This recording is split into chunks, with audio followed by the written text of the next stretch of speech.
नमस्कार विद्यार्थी मित्रमैत्रिणींनो, MPSC उपयुक्त चालू घडामोडी या आपल्या यूट्यूब चॅनलवर सर्वांचे स्वागत आहे. आज आपण बघणार आहोत 7 जून 2023च्या काही महत्त्वाच्या चालू घडामोडी. चला तर मग सुरुवात करूया. Let's start. आजची पहिली बातमी आपण बघणार आहोत. न्याय विभाग कायदा आणि न्याय मंत्रालयाच्या केंद्र पुरस्कृत योजनांवर देखरेख ठेवण्यासाठी न्याय विकास पोर्टल तयार करण्यात आले आहे.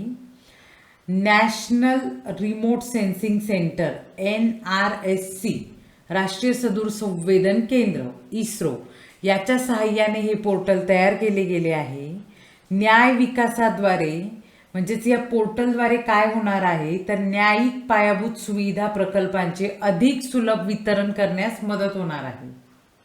तसेच हे नवीन वेब पोर्टल वापरकर्ता अनुकूल असेल आणि ते पारदर्शक असेल. तर लक्षात ठेवायचे, न्याय विकास पोर्टल का सुरू करण्यात आले आहे तर हे पोर्टल सेंट्रली स्पॉन्सर्ड केंद्र पुरस्कृत योजनांवर देखरेख ठेवण्यासाठी तयार करण्यात आलेले आहे, जे तयार केले गेलेले आहे national remote sensing centre ISRO यांच्या मदतीने. आता पुढची बातमी बघूयात. जागतिक तंबाखू दिनानिमित्त राष्ट्रीय बाल हक्क संरक्षण आयोगाने NCPCR म्हणजेच national commission for protection of child right या आयोगाने 31 मे 2023 रोजी व्यसनमुक्त अमृतकाळ ही राष्ट्रीय मोहीम यशस्वीपणे सुरू केली. तर या मोहिमेचे उद्दिष्ट काय आहे तर निरोगी आणि व्यसनमुक्त भारताला प्रोत्साहन देण्याच्या उद्देशाने ही सुरू केली आहे. या मोहिमेत तंबाखू आणि अंमली पदार्थ मुक्त राष्ट्र निर्माण करण्याच्या मोहिमेतील एक महत्त्वपूर्ण टप्पा ही मोहीम असणार आहे. टोबॅको फ्री इंडिया या नागरिकांच्या समूहासोबत तांत्रिक भागीदारीच्या सहकार्याने राष्ट्रीय बाल हक्क संरक्षण आयोगाने या मोहिमेचे आयोजन केले आहे. ही मोहीम देशातील लहान मुलांमधील तंबाखू आणि अंमली पदार्थांच्या व्यसनाधीनतेची समस्या सोडवण्याचा प्रयत्न करणार आहे. तर या स्लाईडमध्ये सर्वात महत्त्वाची गोष्ट म्हणजे व्यसनमुक्त अमृतकाळ ही मोहीम कशासाठी आहे तर ही मोहीम आहे लहान मुलांमधील तंबाखू आणि अंमली पदार्थांच्या व्यसनापासून त्यांना दूर करणे किंवा व्यसन सोडवण्याकरता ही मोहीम आहे. आणि ही मोहीम सुरू केलेली आहे NCPCR national commission for protection of child right या आयोगाने ही मोहीम सुरू केलेली आहे.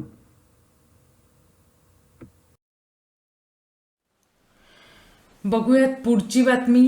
केंद्रीय महिला आणि बाल विकास मंत्री कोण आहेत तर स्मृती इराणी यांनी मेटा इंडियाच्या सहयोगाने, आता मेटा इंडिया फेसबुक जिची कंपनी आहे ती मेटा इंडियाच्या सहयोगाने भारतातील युवा वर्गाला भविष्याबाबतच्या आपल्या आकांक्षा आणि स्वप्ने इतरांसमोर व्यक्त करायला प्रोत्साहन देऊन सहभागाद्वारे त्यांना सक्षम बनवणाऱ्या अमृत जनरेशन म्हणजेच अमृत पिढी मोहिमेचा शुभारंभ केला. तर आता लक्षात ठेवायचे की ही बातमी कशाशी संबंधित आहे तर अमृत जनरेशन मोहीम हिच्याशी संबंधित ही बातमी आहे. तर सध्याच्या युवा वर्गाला आपल्याला काय व्हायचे आहे हे माहीत नसते किंवा ते सांगू शकत नाही, तर हे त्यांना स्वतःला व्यक्त होण्यासाठी हे पोर्टल तयार करून दिलेले आहे. तर याचा शुभारंभ स्मृती इराणी यांनी केलेला आहे. बघूयात अमृत जनरेशन मोहिमेत काय आहे तर अमृत जनरेशन मोहीम देशभरातील तरुणांना त्यांची सृजनशीलता प्रदर्शित करण्यासाठी आणि इंस्टाग्राम आणि फेसबुक रील्सच्या माध्यमातून त्यांच्या आकांक्षा इतरांसमोर मांडण्यासाठी प्रोत्साहन देईल. या उपक्रमाद्वारे सहभागींना त्यांच्या महत्त्वाकांक्षा आणि मोठे झाल्यावर त्यांना काय बनायचे आहे याचा शोध घेण्यासाठी प्रोत्साहन दिले जाईल. तर लक्षात ठेवायचे की अमृत जनरेशन मोहीम कशाशी संबंधित आहे तर युवा पिढीला स्वतःचे मत व्यक्त करण्यासाठी हे एक पोर्टल आहे, हे इथे लक्षात ठेवायचे. पुढची बातमी बघूयात. युक्रेनने आरोप केला आहे की रशियाने नीपर नदीवर काखोवका धरण आणि जलविद्युत प्रकल्पात स्फोट घडवून लावला आहे. त्यामुळे झापोरिझ्झाया अणुप्रकल्पाच्या शीतलीकरणाच्या प्रक्रियेवर प्रभाव होऊन धोका निर्माण झाला आहे.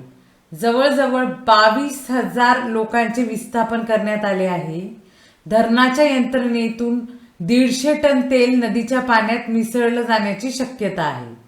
तर इथे काय लक्षात ठेवायचे, तर नीपर नदीवर कुठले धरण आहे? काखोवा धरण आहे आणि जलविद्युत प्रकल्प आहे जो सध्या चर्चेत आहे. पुढची बातमी बघूयात. इराणच्या फते मिसाईलबाबत.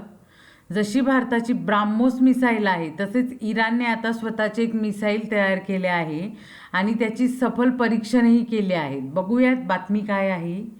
इराणने 1400 किलोमीटर मारक क्षमता असलेल्या क्षेपणास्त्राची सफल परीक्षण केले आहे. आवाजापेक्षा 15 पट वेग असल्याचा दावा इराणने केला आहे. या क्षेपणास्त्राला इराणने फते नाव दिलेले आहे. तर लक्षात ठेवायचे की फते हे मिसाईल कुठल्या देशाचे आहे, तर ते आहे इराण या देशाचे.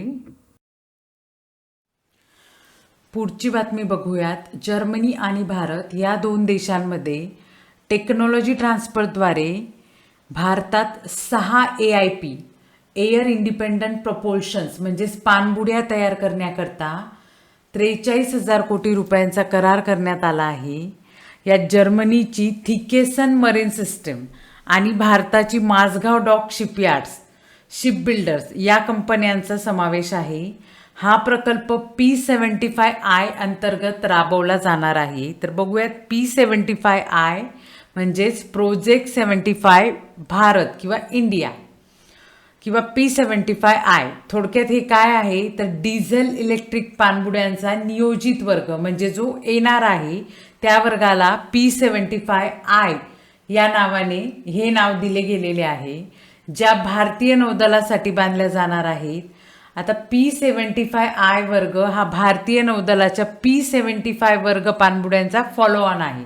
म्हणजे भारताकडे असलेल्या ज्या P75 अंतर्गत असलेल्या ज्या पाणबुड्या आहेत, ज्या पाणबुड्या आहेत त्या वर्गाला काय म्हटलं जातं, P75. त्याच्या पुढचा जो वर्ग आहे तो आहे P75I. या प्रकल्पांतर्गत भारतीय नौदलाचा 6 पारंपरिक डिझेल इलेक्ट्रिक हल्ला पाणबुड्यांचा ताबा घेण्याचा मानस आहे. म्हणजे या प्रकल्पांतर्गत 6 डिझेल इलेक्ट्रिक हल्ला पाणबुड्या भारत घेणार आहे, ज्यात air independent propulsion ISR, special operation force, जहाजाविरोधी युद्ध यासह प्रगत क्षमता देखील असतील.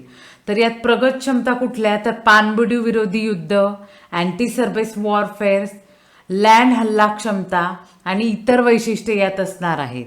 मेक इन इंडिया उपक्रमाअंतर्गत सर्व 6 पाणबुड्यांचं निर्माण भारतात होणार आहे. तर या स्लाइडमध्ये सर्वात महत्त्वाचे म्हणजे काय, तर P75I अंतर्गत ज्या 6 पाणबुड्या तयार होणार आहेत, तर यासाठी जो टेक्नॉलॉजी ट्रान्सफर करार झाला आहे तो कुठल्या 2 देशांमध्ये झाला आहे, जर्मनी आणि भारत या 2 देशांमध्ये आहे. आणि यात ह्या कोणाअंतर्गत किंवा या कुठल्या याच्या अंतर्गत कंपन्या अंतर्गत समावेश आहे, तर यात जर्मनीची थिकेसन मरीन सिस्टम आणि भारताची माझगाव डॉक शिप बिल्डर्स या कंपन्यांचा समावेश यात असणार आहे. हे इथे लक्षात ठेवायचे. बातमी बघूयात. एअरबस या एरोस्पेस मॅन्युफॅक्चरिंग कंपनीने भारतात ड्रोन पायलट करता खास प्रशिक्षण कार्यक्रम सुरू करण्याची घोषणा केली आहे. या कार्यक्रमात मायक्रो आणि स्मॉल गटाच्या ड्रोनसाठी प्रशिक्षण दिले जाणार आहे. या कार्यक्रमाला DGCA directorate general of civil एव्हिएशनची मंजुरी मिळाली आहे. हे प्रशिक्षण एअरबसच्या बेंगळूर येथील प्रशिक्षण केंद्रावर देण्यात येईल.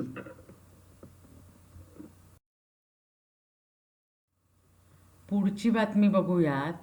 भारतीय महिला फुटबॉलपटू ज्योती चौहानने एक ऐतिहासिक कामगिरी करत अनोखा विक्रम आपल्या नावावर केला आहे. ज्योती युरोपियन फुटबॉल स्पर्धेच्या अंतिम सामन्यात गोल करणारी पहिली भारतीय महिला ठरली आहे. ज्योतीने क्रोएशिया महिला फुटबॉल चषक स्पर्धेच्या अंतिम सामन्यात ZNK दिनामो झग्रेब या फुटबॉल संघाकडून खेळताना गोल केला आहे. हा गोल युरोपीय स्पर्धेत भारतीय महिलेने केलेला पहिला गोल ठरला आहे. तर लक्षात ठेवायचे नाव ज्योती चव्हाण. पुढची बातमी बघूयात. हेलिकॉप्टरसाठी कामगिरी आधारित नेव्हिगेशनचे आशियातील पहिले प्रात्यक्षिक आयोजित केल्यामुळे भारताने अलीकडेच विमानचालन क्षेत्रात महत्त्वपूर्ण टप्पा गाठला. ते बघूया कसं. तर जुहू ते पुणे यशस्वी उड्डाणे भारतीय अंतराळ संशोधन संस्था इस्रो आणि भारतीय विमान प्राधिकरण AAI यांच्या संयुक्त विकास गगन उपग्रह तंत्रज्ञानाचा वापर दर्शविला. तर बघूयात पुढे की या बातमीची सविस्तर माहिती आणि गगन उपग्रह तंत्रज्ञान काय आहे हे आपण पुढे बघणार आहोत. आता बघूयात ही गगन प्रणाली काय आहे. तर उपग्रहांच्या मदतीने दिशा निर्देशन करणाऱ्या या प्रणालीची निर्मिती भारतीय अवकाश संशोधन संस्थेने म्हणजेच इस्रोने केली आहे. एअरपोर्ट ऑथॉरिटी ऑफ इंडियाच्या मदतीने राबविलेला या प्रकल्पाचे नाव GPS aided geo augmented navigation अर्थात गगन असे आहे. GPS aided geo augmented navigation म्हणजेच गगन. 2008 मध्ये 774 कोटी रुपयांची गुंतवणूक असलेल्या या प्रकल्पाची सुरुवात झाली होती. तर लक्षात ठेवायचे की गगन प्रकल्पाची सुरुवात कधीपासून झाली आहे. तर 2008 सालीपासून झाली आहे. GSAT-8, GSAT-10, GSAT-15 या 3 उपग्रहांचे प्रक्षेपण इस्रोकडून करण्यात आले आहे. इंडिगो एअरलाइनचे 7280R हे विमान गगन प्रणालीचा वापर करून राजस्थानच्या किशनगड येथे सुरक्षितरित्या उतरले. गगनचा वापर करणारी इंडिगो एअरलाइन ही पहिली विमान कंपनी ठरली आहे. युद्ध किंवा आपत्कालीन परिस्थितीत स्वदेशी दिशा निर्देशन प्रणाली असणे गरजेचे आहे. जागतिक स्तरावरील GPS प्रणालीवर अवलंबित्व कमी करणे सुरक्षेच्या दृष्टीने गरजेचे आहे. समुद्रातील जहाजांपासून आकाशातील विमानांच्या दिशा निर्देशनासाठी याचा वापर होणार आहे. तसेच मोबाईल, रेल्वे, पर्यटन आदी क्षेत्रांमध्येही या प्रणालीचा वापर शक्य आहे. म्हणजे ज्याप्रमाणे आपण आता GPS लावून जागा शोधतो किंवा एखादं लोकेशन शोधतो त्याप्रमाणे आता आपण गगन या प्रणालीचा वापर करू शकतो जी आपले भारतीय निर्मितीची आहे. कृषी आणि संशोधन क्षेत्रासाठी देखील आपण या प्रणालीचा वापर करू शकतो. भारतासह शेजारील देशांनाही या प्रणालीचा वापर करता येणार आहे. तर लक्षात ठेवायची गगन ही काय आहे. तर एक आपल्या भारतीय बनावटीची नेव्हिगेशन प्रणाली आहे. हे लक्षात ठेवायची. पुढची बातमी बघूयात. हिंदी सिनेसृष्टीतील लोकप्रिय अभिनेते आणि दिग्दर्शक अमीर रजा हुसेन यांचे निधन झाले आहे. वयाच्या 66व्या वर्षी त्यांनी दिल्लीत अखेरचा श्वास घेतला. त्यांनी कारगिल आणि लेजेंड्स ऑफ राम या लोकप्रिय नाटकाचे दिग्दर्शन देखील केले आहे. अमीर रजा हुसेन यांच्या रंगभूमीवरील योगदानाबद्दल त्यांना सरकारने पद्मश्री पुरस्काराने सन्मानित केले आहे. त्यांनी बाहुबली, RRR आणि आदिपुरुष चित्रपटांमध्ये काम केले आहे. आता पुढची बातमी बघूयात. आपण मागच्या बातमीमध्ये बघितलंय. मागच्या बातमी म्हणजे बऱ्याच दिवसापूर्वी एका स्लाइडवर आपण बघितलं होतं NIRF national institution ranking framework. त्याचप्रमाणे आता KIRF Kerala institutional ranking framework जारी केला गेलेला आहे. तर बघूयात या बातमीबाबत. केरळचे उच्च शिक्षण मंत्री बिंदू यांनी अधिकृतपणे केरळ संस्थात्मक रँकिंग फ्रेमवर्क सादर केले आहे, जे केरळमधील उच्च शिक्षण संस्थांच्या गुणवत्तेचे मूल्यांकन करण्यासाठी तयार करण्यात आले आहे. नॅशनल इन्स्टिट्यूशनल रँकिंग फ्रेमवर्क NIRFच्या अनुषंगाने KIRFचे मॉडेल तयार केले गेले आहे आणि केरळ राज्य उच्च शिक्षण परिषदद्वारे दरवर्षी लागू केले जाईल. तर लक्षात ठेवायचे की KIRF हे कुणाद्वारे लागू केले जाणार आहे? केरळ राज्य उच्च शिक्षण परिषदेद्वारे हे लागू केले जाईल दरवर्षी. या उपक्रमामुळे विशेषतः उच्च शिक्षण संस्थांसाठी रँकिंग फ्रेमवर्क स्थापित करणारे केरळ हे भारतातील पहिले राज्य बनलेले आहे. हे येथे लक्षात ठेवायचे.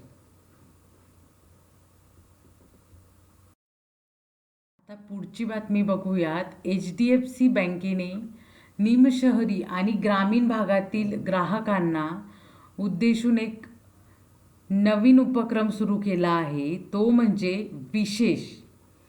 आता बँकेला या कार्यक्रमाद्वारे सुमारे 1 लाख नवीन ग्राहक आकर्षित करण्याची आशा आहे, ज्यामध्ये त्यांचे शाखा नेटवर्क वाढविणे आणि बाजार विभागासाठी योग्य आर्थिक उत्पादने विकसित करणे समाविष्ट आहे. HDFC बँकेने 2024 पर्यंत ग्रामीण आणि निमशहरी भागात 675 शाखा जोडण्याची योजना आखली आहे. तर या स्लाइडमध्ये सर्वात महत्त्वाचे म्हणजे HDFC बँकेचे हा उपक्रम आहे, तो म्हणजे विशेष, ज्यात ते काय करणार आहे, निमशहरी आणि ग्रामीण भागातील ग्राहकांना उद्देशून हा कार्यक्रम आखला गेलेला आहे, तो म्हणजे विशेष.